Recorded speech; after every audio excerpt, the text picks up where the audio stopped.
ഞാൻ അവിടെ നവംബർ മാസം 15-ാം തീയതി മുതൽ ജൂലൈ 14-ാം തീയതി വരെ ഓഫീസ് സെക്രട്ടറി ആയിട്ടുണ്ടായിരുന്നു. ആ ജൂലൈ 14 എന്ന് പറയുന്നത് ഞാൻ ജൂലൈ 13-ാം തീയതി ലീവ് കഴിഞ്ഞ് വന്നതിന് ശേഷം എന്നോട് ചൊവ്വാഴ്ച ഉച്ചയ്ക്ക് എന്നോട് പറഞ്ഞു, ഇവിടെ നിന്ന് തുടരണ്ട, ഇവിടെ നിന്ന് പുറത്തേക്ക് ആക്കണ പോലെ നാളെ സെറ്റിൽമെൻറ്റ് ചെയ്യും, ഇന്നത്തോടുകൂടി എല്ലാം അവസാനിപ്പിക്കാമെന്നാണ് പറഞ്ഞത്.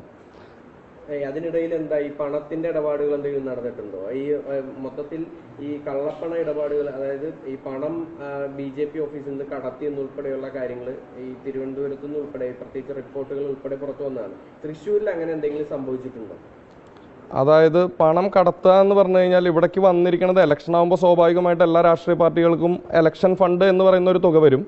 പക്ഷേ തൃശ്ശൂരിൽ സംഘടനാ സെക്രട്ടറി KP സുരേഷ്, മുരളി കുളങ്ങാട്ട്, അദ്ദേഹത്തിൻ്റെ ഡ്രൈവർ രാജേഷ്, ഇവർ 3 പേരുമാണ് ഈ ഇലക്ഷൻ പൈസ കൈകാര്യം ചെയ്തിരിക്കുന്നത്. ഈ പൈസ ട്രഷററോ അല്ലെങ്കിൽ ഓഫീസ് സെക്രട്ടറി അല്ല, ഇവർ 3 പേരുമാണ്, സംഘടനാ സെക്രട്ടറി അതുപോലെ മുരളി കുളങ്ങാട്ട്, ഇവർ 3 പേരുമാണ് കൈകാര്യം ചെയ്തിരിക്കുന്നത്. ഈ കൈകാര്യം ചെയ്തിരിക്കുന്ന പൈസ ഇലക്ഷൻ വന്നതാണെന്ന് പറഞ്ഞിട്ടാണ് ആദ്യം അവർ കൈകാര്യം ചെയ്യുന്നത്. പിന്നീട് അത് എനിക്ക് സംശയമായിട്ട് തോന്നിയത് എപ്പോഴാണെന്നുണ്ടെങ്കിൽ, ഒരു വീട്ടിൽ ഗാന്ധിനഗറിലൊരു വീട്ടിൽ കേന്ദ്രീകരിച്ച് ആ വീട്ടിൽ പൈസ ഉണ്ടായിരുന്നു. അവിടെ നിന്ന് 1 കോടി എടുത്തു കൊണ്ടുവന്ന് തമിഴ്നാട്ടിലേക്ക് കൊടുത്തയച്ചത് ഞാനും കൂടി ഉണ്ടായിരുന്നു. അതെന്താ വെച്ചാൽ സംഘടനാ സെക്രട്ടറിയുടെ അഭാവത്തിൽ അദ്ദേഹം ഫോൺ ചെയ്ത് പറഞ്ഞതിൻ്റെ പേരിൽ ഞാനും മുരളി കുളങ്ങാട്ടും കൂടി പോയിട്ടാണ് ആ പൈസ 1 കോടി എടുത്തു വന്നിട്ട് തമിഴ്നാട്ടിലൊരു TN രജിസ്ട്രേഷൻ വണ്ടിയിൽ കയറ്റി വിട്ടത്. പക്ഷെ പിന്നീട് അവിടെ നിന്ന് 2 ദിവസങ്ങൾക്ക് ഇപ്പുറമാണ് അവിടെ നിന്ന് ബാക്കിയുള്ള 17 ചാക്ക് നമ്മുടെ ഓഫീസിലോട്ട് വരുന്നതും ആ ചാക്കുകൾ സംഘടനാ സെക്രട്ടറിയുടെ മുറിയിലേക്ക് കൊണ്ടുപോകുന്നതും പിന്നീട് ഈ ഇലക്ഷൻ റിസൾട്ടിൻ്റെ തലേ ദിവസം രാവിലെയോട് കൂടിയിട്ട് ഈ പൈസ പുറത്തേക്ക് പോവുകയാണ് ഉണ്ടായിരിക്കുന്നത്. ഏകദേശം ഒരു 20-25 കോടി രൂപ എന്നാണ് ഞാൻ മനസ്സിലാക്കുന്നത്. കാരണം ആ ചാക്കുകളുടെ എണ്ണം വെച്ച് അതിലുള്ള പൈസയുടെ ഒരു ഏകദേശ രൂപരേഖ ആണ് ഞാൻ പറയുന്നത്. അത് നമുക്ക് വെളിപ്പെടുത്താം. അത് നമുക്ക് പിന്നീട് അത് എവിടേക്ക് പോയെന്നുള്ളതല്ല, അതിന്റെ വണ്ടി നമ്പർ നമ്മുടെ കയ്യിലുണ്ട്, അത് നമുക്ക് പിന്നീട് വെളിപ്പെടുത്താം.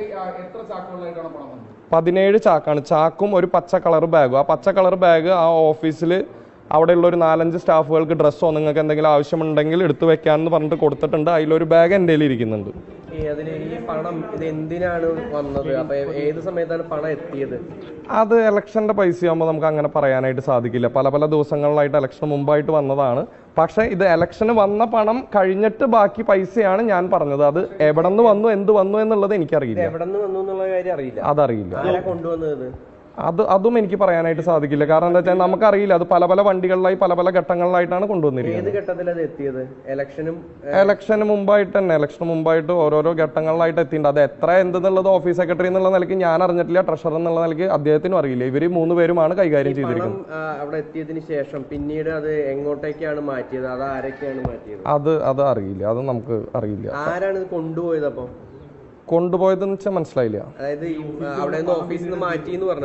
ഓഫീസിൽ നിന്ന് അത് മാറ്റി എന്നുള്ളത് പിന്നീട് മനസ്സിലാവണോ? ഇലക്ഷൻ റിസൾട്ടിന്റെ അന്ന് ഉച്ചയ്ക്ക് അവിടെ നിന്ന് ഈ പണം പോയിട്ടുണ്ടെന്നാണ് ഞാൻ മനസ്സിലാക്കിയത്. അത് ഞാൻ പേഴ്സണലി മനസ്സിലാക്കിയതാണ്.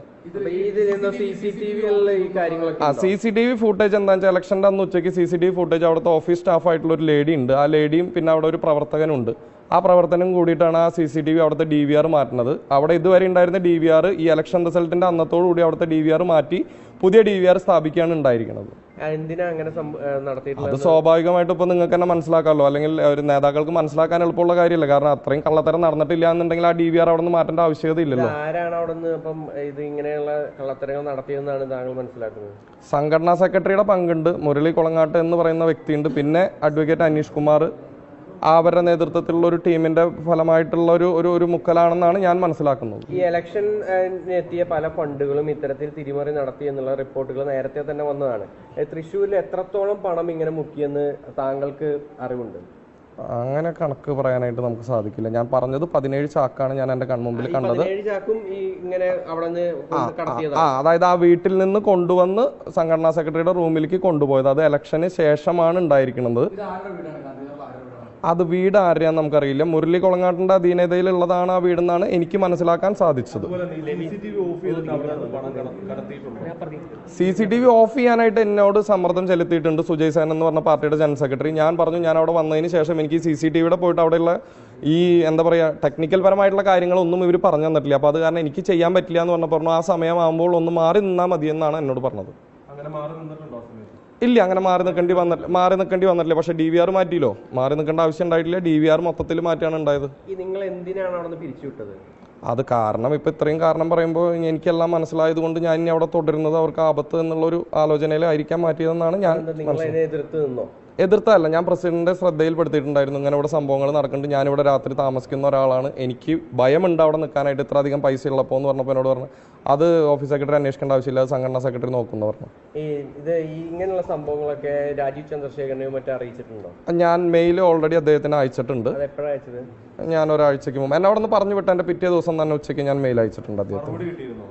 ഇല്ല, അദ്ദേഹം ഇവിടെ ഉണ്ടായിരുന്നില്ല, യാത്രയിലാണെന്നാണ് ഞാൻ മനസ്സിലാക്കിയത്. വൈകാതെ അതിനുള്ള മറുപടി കിട്ടുമെന്ന് പ്രതീക്ഷിക്കുന്നു. പിന്നെ അതിനുശേഷം ഈ വെളിപ്പെടുത്തൽ ഇങ്ങനെ വന്ന പശ്ചാത്തലത്തിൽ ഭയമുണ്ടോ? അതായത് ഞാനിപ്പോൾ ഇത് പറയുമ്പോൾ എൻ്റെ ജീവന് ഭീഷണി ഏത് വിധേനയും അവരെന്നെ ഭീഷണിപ്പെടുത്തും, അല്ലെങ്കിൽ എൻ്റെ പിന്നിൽ അവരുണ്ടെന്ന് എനിക്ക് വ്യക്തമായിട്ടുള്ള ബോധ്യമുണ്ട്. എനിക്ക് എന്ത് സംഭവിച്ചാലും പൂർണ്ണ ഉത്തരവാദി സംഘടനാ secretary KP Suresh, advocate KK Aneesh Kumar, Sujay Senan, advocate KR Hari, ഇവർക്കാണ് പൂർണ്ണ ഉത്തരവാദിത്തം എനിക്ക് എന്ത് സംഭവിച്ചാലും. ഈ ജസ്റ്റിൻ ജേക്കബ് അടക്കമുള്ള ആളുകൾ അവിടെ ഉണ്ടല്ലോ, അവരുടെ അറിവോട് കൂടിയാണോ ഇത് നടന്നിട്ടുള്ളത്? അത് അദ്ദേഹത്തിന് ചാർജ് നാട്ടികയിലായിരുന്നു, അറിവോട് കൂടി ആയിരിക്കാം അല്ലായിരിക്കാം, അത് എനിക്ക് പറയാനായിട്ട് പറ്റില്ല. കള്ളപ്പണമാണെന്ന് എങ്ങനെയാണ് ഉറപ്പിക്കുന്നത്? ഇലക്ഷൻ ഫണ്ടാണെന്നും പറയപ്പെടുന്നുണ്ട്, അതുകൊണ്ടാണ് ഞാൻ ചോദിക്കുന്നത്, കള്ളപ്പണമാണെന്ന് എങ്ങനെയാണ് ഉറപ്പിക്കുന്നത്? ഇലക്ഷൻ ഫണ്ട് ആണെന്നുണ്ടെങ്കിൽ ഇലക്ഷൻ കഴിഞ്ഞാൽ ആ പൈസ തിരിച്ചു പോവേണ്ടതാണ്, അല്ലെങ്കിൽ അടുത്ത എവിടെയാണോ ഇലക്ഷൻ അവിടേക്ക് ഇലക്ഷൻ ഫണ്ടായിട്ട് പോവേണ്ടതാണ്. അതിനാണെന്നാണ് ആ TN രജിസ്ട്രേഷൻ കാറിൽ കൊടുത്തുവിട്ട ആ 1 കോടി മാത്രം കൊടുത്തുവിട്ടത്, അതിനാണെന്ന് എനിക്ക് തോന്നുന്നത്. എന്ത് പർപ്പസിനാണ് ആ TN വണ്ടിയിൽ കൊടുത്തുവിട്ടതെന്ന് എനിക്കറിയില്ല. വ്യക്തതയ്ക്ക് വേണ്ടി ചോദിക്കണം, അതായത് ഈ ഇലക്ഷൻ കഴിഞ്ഞതിന് ശേഷം ഈ ഫണ്ട് സൂക്ഷിച്ചു, തെരഞ്ഞെടുപ്പ് റിസൾട്ട് വന്ന